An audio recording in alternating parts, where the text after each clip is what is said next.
दोस्तों, जब कभी भी ऐसा होता है कि कुछ नए सब्सटेंसेस बनते हैं, चाहे वो किन्हीं भी कारण से बन रहे हों, तो ये देखा जाता है कि उनका केमिकल कॉम्पोजिशन यानी कि जिन एलिमेंट्स से वो सब्सटेंस फॉर्म हो रहे हैं वो ही पूरी तरह से चेंज हो जाता है। और इन्हीं कारणों से उनकी प्रॉपर्टीज भी, उनका जो अपना नेचर है वो भी पहले की तरह नहीं रह जाता।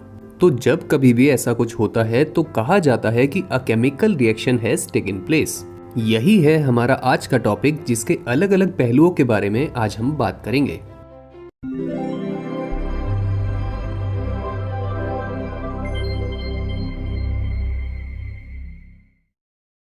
केमिकल रिएक्शन के कुछ रियल लाइफ एग्जाम्पल्स की तरफ जाएं तो हम इसके अनगिनत एग्जाम्पल्स अपनी डे टू डे लाइफ में देख सकते हैं। चाहे वो खाने को पकाने का काम हो या फिर हमारा सांस लेना हो यानी कि रेस्पिरेशन, जहाँ पे ग्लूकोज और ऑक्सीजन जैसे दो सब्सटेंसेस रिएक्ट करते हैं टू गिव अस एनर्जी, या फिर लोहे यानी कि आयरन जैसे इंपॉर्टेंट सब्सटेंस के एनवायरनमेंट में प्रेजेंट ऑक्सीजन और वाटर जैसे सब्सटेंस से रिएक्ट करके रस्ट यानी कि जंग का बन जाना हो। ये जितने भी उदाहरण हमने देखे, इनको अगर आप क्लोजली देखें तो आप देख सकते हैं कि इन सब में ही कुछ नया सब्सटेंस फॉर्म होता है और उस सब्सटेंस की प्रॉपर्टीज पहले वाले सब्सटेंस से डिफरेंट होती है। फूड कुकिंग के केस में जो सब्सटेंस हमारा बनता है यानी कि जो खाना हमें मिलता है वो पहले वाले खाने से बिल्कुल डिफरेंट होता है। या फिर रेस्पिरेशन रिएक्शन में होने वाले प्रोडक्ट्स यानी कि CO2, वाटर और एनर्जी, ये पहले वाले सब्सटेंसेस यानी कि ग्लूकोज और ऑक्सीजन से बिल्कुल अलग हैं। या फिर आयरन रस्टिंग रिएक्शन, जिसमें रस्ट जब एक बार बन जाता है तो वापस वो आयरन की फॉर्म में नहीं जा सकता, उसकी प्रॉपर्टीज अब बदल चुकी हैं। तो इस प्रकार से हम ये क्लियरली देख सकते हैं कि हमारे आसपास डे टू डे लाइफ में कौन कौन सी केमिकल रिएक्शंस होती हैं। इसके हम और भी कई सारे उदाहरण देख सकते हैं, जैसे कि जब हमें एनर्जी चाहिए होती है तो हम कोयले को जलाते हैं और जब वो जल जाता है तो कोयला खत्म हो जाता है। या फिर बड़ी बड़ी फैक्ट्रीज में सोप यानी कि साबुन का बनना, ये भी एक केमिकल रिएक्शन है जहाँ पे एक नया प्रोडक्ट बन रहा है जिसकी प्रॉपर्टीज ये हैं कि वो हमारी बॉडी से मैल को निकालने का काम करती हैं। एक आखिरी उदाहरण और देखें तो दूध से पनीर का बनना, ये भी एक केमिकल रिएक्शन हुई, एक नया सब्सटेंस बना जिसकी प्रॉपर्टीज पहले से बिल्कुल डिफरेंट है। अब ये तो हमने जान लिया कि हमारे आसपास कौन कौन सी चीज़ों को केमिकल रिएक्शंस की श्रेणी में हम पुट कर सकते हैं, बट मन में एक सवाल आता है कि कौन कौन सी ऐसी चीज़ें हैं जो केमिकल रिएक्शन नहीं हैं, जिनमें बदलाव तो आ रहा है लेकिन उसको केमिकल रिएक्शन नहीं कहा जा सकता। तो ऐसे सारे चेंजेस को कहा जाता है फिजिकल चेंजेस। ये जब भी होते हैं तो एक नया सब्सटेंस फॉर्म नहीं होता है, तो नई प्रॉपर्टीज वहाँ पे डिस्प्ले नहीं होती हैं। उदाहरण इनके हो गए जैसे कि मेल्टिंग ऑफ आइस। जब भी बर्फ पिघलती है तो उसकी सिर्फ स्टेट चेंज होती है, वो सॉलिड स्टेट से लिक्विड स्टेट में चली जाती है, लेकिन जो सब्सटेंस है वो दोनों ही केस में उसका केमिकल कॉम्पोजिशन सेम है, जो कि है H2O, 2 एटम हाइड्रोजन के और 1 एटम ऑक्सीजन का।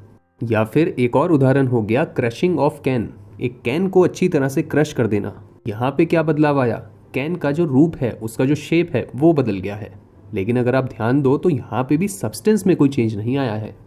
एक आखिरी उदाहरण लें तो cutting of paper in smaller parts. अब यहाँ पे क्या बदलाव आया है, यहाँ पे जो सब्सटेंस है यानी कि पेपर, उसका सिर्फ साइज या फिर शेप चेंज हुआ है। और यहाँ पे भी जैसा कि हम देख सकते हैं, पेपर के केमिकल कॉम्पोजिशन में कोई बदलाव नहीं आया है, वो पहले भी पेपर था और वो अब भी पेपर ही है। एक अच्छी खासी बात हमने टॉपिक पे समझ ली है, केमिकल रिएक्शन क्या होती है, उसके अलग अलग एग्जाम्पल्स हमारी लाइफ में क्या होते हैं। अब सवाल क्या आता है, अब सवाल ये आता है कि अगर हम अलग अलग केमिकल रिएक्शंस को देखें, एक साथ बहुत सारी केमिकल रिएक्शंस रख दें, तो उनमें डेफिनेशन के अलावा और ऐसी कौन सी बातें हैं जो कॉमन होती हैं, जो हर किसी केमिकल रिएक्शन में हमें दिखाई देती हैं। यानी कि केमिकल रिएक्शंस का नेचर, उनका बिहेवियर क्या होता है। स्टेटमेंट कहता है कि when the right substances are present and this happens under certain appropriate conditions of factors like temperature and pressure, it is only then that the desired chemical reaction takes place. Sentence lengthy है, meaning simple है। Statement कहता है कि कोई भी chemical reaction की बात हो रही हो वो तब ही होएगी जब पहली बात तो ये कि सही सब्सटेंसेस प्रेजेंट हों। अगर सारे प्रॉपर सब्सटेंसेस नहीं होंगे तो केमिकल रिएक्शन नहीं होगी, ऑब्वियस सी बात है। इसके बाद दूसरी चीज़ क्या है कि एप्रोप्रिएट कंडीशंस भी होनी चाहिए, जैसे कि सही टेम्परेचर का होना या फिर सही प्रेशर का होना। अगर टेम्परेचर सही नहीं हुआ तो भी हो सकता है कि कोई केमिकल रिएक्शन ना हो, इवन तो सही सब्सटेंसेस प्रेजेंट थे। एग्जाम्पल के तौर पे ऐसी बहुत सी रिएक्शंस हैं जो तभी होती हैं जब सही हीट उनको दी जाती है, वरना वो रिएक्शंस होंगी ही नहीं। नेचर की बात कर देने के बाद अब एक आखिरी सवाल आता है इम्पॉर्टेंट, कि क्या केमिकल रिएक्शंस का कोई अपना रोल, कोई पर्पस भी है हमारी डेली लाइफ में। तो इसका जवाब तो आप भी अगर थोड़ा सा सोचें तो बता सकते हैं कि इसका रोल हो सकता है, और वो ये कि हमने देखा कि हम अगर सही सब्सटेंसेस को सही कंडीशंस के साथ साथ में लाएं तो हम कुछ ऐसा बना सकते हैं जो डेली लाइफ में प्रॉपर एप्लीकेशन रख सकता है। तो इस बात का तो थोड़ा सा आइडिया तो हमने एग्जाम्पल्स जो देखे थे उनमें भी देखा था। रेस्पिरेशन जब होती है तो हमें एनर्जी मिलती है, या फिर जब कोयला जलता है तो एनर्जी मिलती है, या फिर दूध से जब पनीर बनता है तो पनीर की अपनी एक वैल्यू है। ये सारी ही ऐसी केमिकल रिएक्शंस हैं जो हमारी डेली लाइफ में यूजफुल हैं। इसके अलावा और भी ऐसे बहुत सारे एरियाज हैं जहाँ पे केमिकल रिएक्शंस आपको दिखाई देंगी, जैसे कि मेडिसिन से एक बहुत बड़ा ऐसा एरिया है जहाँ पे केमिकल रिएक्शंस होती हैं। अलग अलग तरह की मेडिसिन बनाई जाती हैं जिनमें हर एक का अपना कुछ पर्पस होता है। या फिर एक दूसरा बड़ा एरिया एग्रीकल्चर के एरिया में फर्टिलाइजर्स, जहाँ पे अलग अलग तरह के फर्टिलाइजर्स बनाए जाते हैं जो प्लांट्स को ग्रो करने में हेल्प करते हैं। या फिर टेक्नोलॉजी के एरिया में आते अलग अलग इक्विपमेंट्स जैसे कि LCDs या फिर मोबाइल फोन्स में यूज होने वाले मटेरियल्स। इन सब में भी कोई ना कोई नया मटेरियल जो बनता है वो केमिकल रिएक्शंस के थ्रू ही हो रहा है। ये तो सिर्फ कुछ ही एग्जाम्पल्स हैं, ऐसे अनगिनत एग्जाम्पल्स हमारे आसपास हम और भी देख सकते हैं जहाँ पे केमिकल रिएक्शंस हो रही हैं और कोई एक नया सब्सटेंस एक नई प्रॉपर्टी के साथ बनाया जा रहा है। तो इसी के साथ एक कंप्लीट बात केमिकल रिएक्शंस के बारे में तो पूरी हो जाती है। अब एक छोटा सेक्शन जो इस टॉपिक से काफी क्लोजली रिलेटेड है, नाम जिसका है लॉज ऑफ केमिकल कॉम्बिनेशन, उसकी बात भी यहीं पे करनी बनती है। अब लॉज ये उन सिचुएशन से रिलेटेड हैं जिसमें अलग अलग एटम्स या फिर अलग अलग मॉलिक्यूल्स आपस में इंटरेक्ट करते हैं। यहाँ पे पहला और बहुत ही पॉपुलर लॉ है law of conservation of mass. Law ये कहता है that in a chemical reaction the sum total of the mass of the reactants is equal to the sum total of the mass of products. Statement काफी self explanatory है। किसी भी chemical reaction में जो भी टोटल मास होगा सारे reactants का, वो हमेशा इक्वल होगा to the total mass of all the products, जितने भी प्रोडक्ट्स हैं उनके टोटल मास के।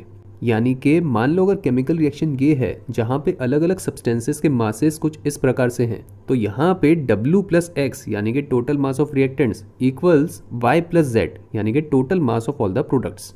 स्टेटमेंट तो ये काफी सिंपल सा लगता है, लेकिन ये स्टेटमेंट सिखाता क्या है हमें? इस स्टेटमेंट का मीनिंग ये हुआ कि मास या फिर matter can neither be created nor be destroyed.